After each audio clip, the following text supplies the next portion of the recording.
ছোটবেলায় একটা কবিতা অনেক শুনতাম। লেখাপড়া করে যে গাড়ি ঘুরে চড়ে সে,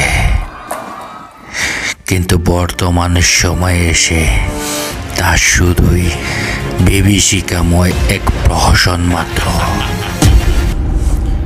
যার যত ক্ষমতা তার তত সম্পত্তি, আর দরিদ্ররাই শুধু তাদের রাগ মিটানোর একমাত্র উপায়। জুলুমের রাজত্বে ন্যায় বলে কিচ্ছু নেই।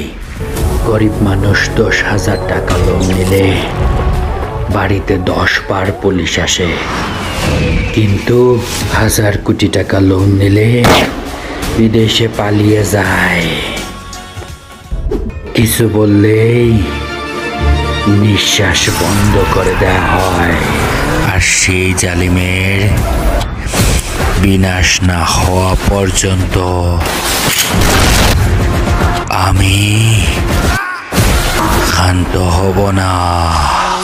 মরতেই যখন হবে, তাহলে মরার পূর্বে শেষ তাণ্ডবটাই আমি শুরু করব। তাণ্ডব আমার নাম নয়, তাণ্ডব আমার রক্তে। আমি হার মানি না।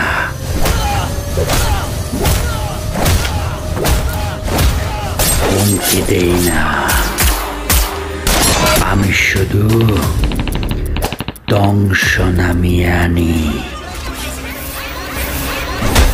আর আমি যখন আসি, শান্তি পালায়, যুদ্ধ শুরু হয়।